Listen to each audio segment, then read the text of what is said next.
如果你到德國法蘭克福旅遊，肯定有一個無法忽視的打卡點，就是這個藍色的歐元標誌。而這個標誌後面這一棟建築，就是歐元塔。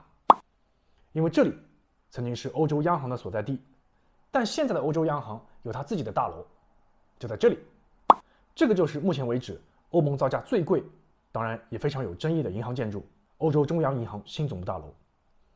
從遠處看呢，它就像一棟中間被劈了一下的高層，然後又像擰麻花一樣強行扭了一圈。這棟樓的耗資高達13億歐元，它不僅是一座龐大的金融帝國神經中樞，更有着一段預算失控、來回折騰、新老交織的建築傳奇。今天咱們就來聊一聊這個建築。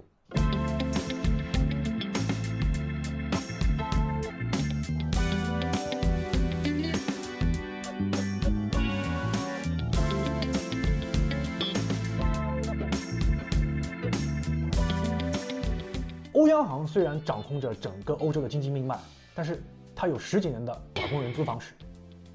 1998年，歐洲央行在德國法蘭克福成立，因為在這之前德國用的是馬克，意大利用的里拉，法國用法郎，各自都有貨幣。那各個國家的經濟狀況是不一樣的，匯率經常波動，所以是極大阻礙了歐洲單一市場的貿易。於是經過幾年的研究之後，在2002年，歐元正式啟用。那時掌管歐洲經濟命脈的這個超國家機構，也是一個租房客。這棟樓就在剛剛提到的那個藍色歐元標誌的後面，這一棟歐元塔。這棟樓建於1970年，歐元流通之後，這裡迅速成為了歐元的標誌性象徵，以及熱門的旅遊打卡點。然而，隨着歐元区的不斷擴大，歐央行的職能急劇增加，很快這一座歐元塔根本就容不下所有人了。於是呢，歐央行又花錢在旁邊租了2棟樓。員工就分散在不同的地方辦公，但這裡又出現了一個新的問題，大家溝通非常不方便，而且每棟樓的安保壓力是非常大的，於是建設新總部的這個計劃就提上日程。今天你在法蘭克福看到的歐洲央行呈現出來的是一老一舊的雙總部格局，一棟就是東區的新總部，於2014年11月正式搬入，由奧地利的藍天組設計，負責核心的貨幣政策；另一個就是市中心的老總部，負責金融與銀行的監管。那為什麼有了新樓還要保留老樓呢？不要着急，後面慢慢講。先把時間回到2002年，作為掌管歐洲經濟命脈的超國家機構，天天租房子跟別人拼好樓，一個安保壓力大，另外一個面子嘛，咱是印錢的。於是歐央行就下定決心買地，蓋一棟完全屬於我們自己的、足夠安全的、能夠代表歐洲團結力量的世紀地標。他們挑中了哪裡呢？挑中了法蘭克福東區的一塊地，這塊地上有一個歷史建築。就是法蘭克福的大市場，總面積大概是12萬平方米，相當於17個標準足球場，十分寬敞。那按照常規的建設邏輯，老建築拆了，我們重新建一棟樓，或者說老建築保留，搞個博物館，旁邊再建一棟新的樓。但是呢，這2種方法都不可能。首先這棟樓十分有來頭，因為這個法蘭克福大市場建於1928年，當時由法蘭克福的傳奇城市規劃師恩斯特麥和建築師馬丁埃爾薩瑟共同設計完成。它在完工的時候，就是當時世界上跨度最大的鋼筋混凝土壳體結構建築。所以原先這個大市場在這個世界工程史上，它屬於教科書級別的存在。在歐央行買地之前，這裡就是法定的最高級別受保護歷史文物。所以說歐央行買了這塊地，想把它拆了重建，在法律上是絕對不可能的，在德國的輿論上也是行不通的。那拆又拆不得，那在旁邊再建一棟可不可以？也不行。因為歐央行在招標的時候明確提出，新總部必須是一座集约的、功能高度一體化的建築。他们也不想把这裡變成一個園區。那在老建築裡吃完飯，再步行到新的大樓裡去，日曬雨淋的，對不對？而且這樣做的話，就增加了安保難度，所以這個方案也不行。所以說，新的建築方案要求不能拆，不能離得遠，要高度安全一體化。那怎麼做呢？於是歐央行就把這個難題甩給了全球建築師。2003年。歐洲央行發起了全球設計競賽，吸引了80多家頂尖事務所。最終，他們選擇了在建築界大名鼎鼎的非常叛逆的一個事務所，來自奧地利的藍天組。對建築感興趣的朋友大概知道一個風格叫解構主義。那什麼是解構主義呢？簡單來說，傳統的建築要求莊重、穩定、對稱、實用，但解構主義呢就要打破傳統。他們講究的什麼呢？就是把傳統的幾何形狀打破、撕裂、重組。越講究穩定，我就越不穩定；越講究對稱，我就不對稱。就把傳統的那些理念給解構了，他們最擅長的就是用鋼結構還有玻璃創造出來那種非常有視觉衝擊力的、運動的，甚至有點帶有侵略性的空間。所以欧洋行找他們設計這棟樓，注定不是一個安靜的乖孩子。如果說要把新舊2棟樓連起來，中間加一個玻璃長廊，這應該是最安全的方式。但是在藍天組看来，這相當平庸。解構主義強調的是介入還有衝突，所以藍天組認為，要讓新老2個建築產生對話，那麼必須得讓它們在空間上產生不可分割的交織。所以呢，建築師做了一個大膽的解構決定，直接将舊的大市场那個大廳作為大樓的底座和入口。那裡面有接待大廳、新聞中心、會議室，還有員工餐廳。而2棟雙子塔樓就矗立在大廳的一側，用鋼結構連接，就像一根大的吸管一樣，攜着強行插入有着近100年歷史的老建築。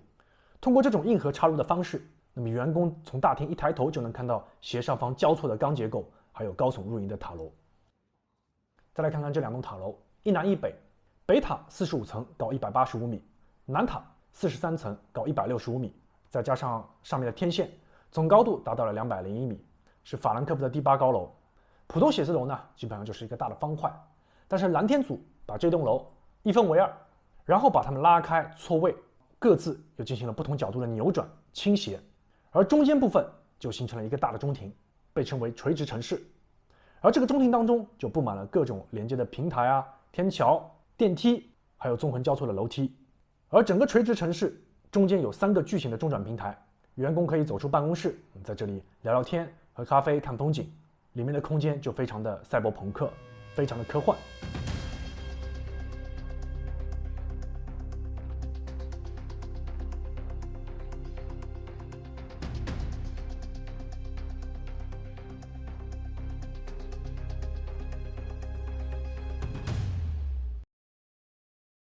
而因为整個大樓是扭曲的，所以你從法蘭克福不同的角度看它，胖瘦啊、形狀、反光都是不一樣的，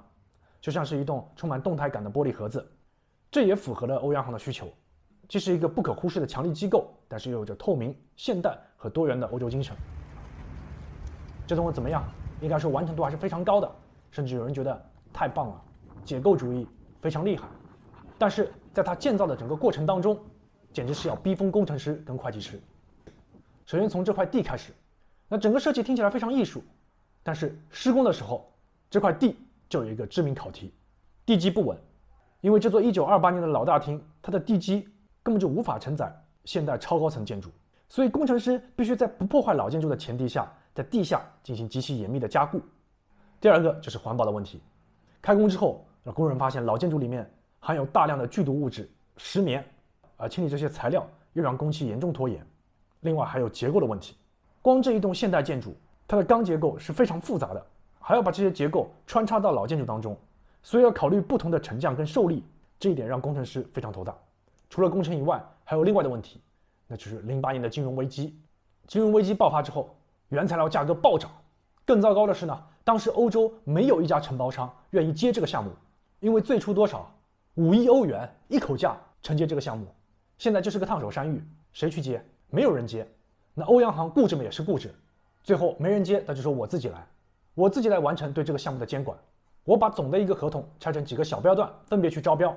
那雖然是歐洋行啊，但它畢竟是一個管貨幣的印鈔機構，你去當包工頭，專業肯定是不對口的。那這個結果可想而知，因為缺乏專業的工程統籌經驗，所以現場施工非常混亂，進度一拖再拖，那各種工種銜接不上。所以在2013年的時候，有媒體報道，這裡每一個辦公工位平均下來的成本高達60萬歐元，所以相當於一個工位就是一個大平層。那這個預算到底飆到了什麼程度呢？最初是5億歐元，在2005年的時候，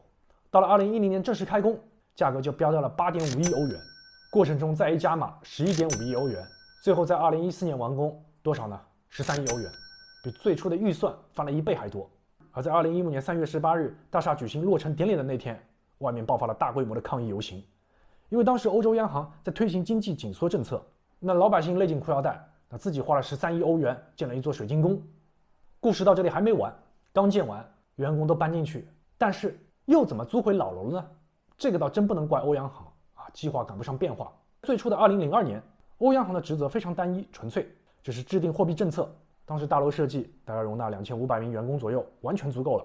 但是到2009年，歐債危機爆發，希臘、西班牙各國的银行纷纷爆雷，那歐盟政客就決定要建一個超國家的超級監管者。所以在大樓完工那一年，歐盟正式通過一個法案，設立單一監管機制，而把監管全歐洲幾千家商業銀行的重任就塞給了歐洲央行，所以導致歐洲央行瞬間增加了1000多個職位，這哪能裝得下？那新羅還沒用就被新員工塞爆了，而且還有最關鍵的防火牆制度，就是監管官員要和制定貨幣政策的官員物理上要隔開，不然天天在食堂吃飯，你一句我一句，這怎麼監管呢？左手管右手，那公眾和金融市場都會質疑它的公正性。於是歐盟法律就明確規定，兩者必須在組織上、行政上還有物理空間上要完全的隔離。那最方便、最現實的選擇就是回到老東家，租回原來的辦公室。那在2014年底，大部隊遷往新塔樓之後，原先的這個歐元塔就空了出來。那既然現在又要找新的樓，那這棟樓裡面原先的安保措施、防彈玻璃，它都是央行級別的，直接用嘛。於是歐央行就決定再搬回老東家這個歐元塔裡面，再租10年。這裡就是監管的大本營。那差不多到這裡應該消停了嗎？並沒有。10年之後怎麼辦？從2015年到2025年這10年之後，歐元塔的租賃合同到期，歐央行就發現這棟建於20世紀70年代的老建築實在是太老了，能耗極高，這棟樓的房東都要決定把它關門大修，這個維修更新要好幾年。於是歐央行再次找房，就租下了法蘭克福市中心的另一棟地標伽利略大樓，租期是10年。在2025年底，整個銀行的監管團隊就搬到了新的伽利略大樓當中。那這個搬家不只是換個地方嘛，整個安保都要升級，於是又把这棟大樓拆得稀碎，重新裝上了央行級別的安保。只能說啊，金融監管這個行當不僅燒腦，而且是把裝修做到了極致。如今歐央行新的總部大樓已經用了很多年，雖然當時的超支風波還有抗議早就已經漸漸淡去了，但是它的建築外形已經成為了法蘭克福不可或缺的城市名片。我們可以說它是一次嚴重的預算災難，也可以說它是由央行客串包工頭引發的經典反面教材。但是不可否認，藍天組用近乎瘋狂的解構主義筆觸，確實為歐洲打造了一座充滿力量、過目不忘的現代建築。如果我們單從建築的角度來說，這是一棟怎樣的大樓呢？它應該是解構主義在21世紀寫下了一首囂張的但也偉大的狂想曲。因為傳統的官方建築，它永遠在用厚重的石材、嚴謹的對稱來暗示權威、權力，但是藍天組卻用極其大膽的解構手法，給了世界另外一個答案。他們撕裂了原本規整的方盒子，讓雙塔進行扭曲和錯位。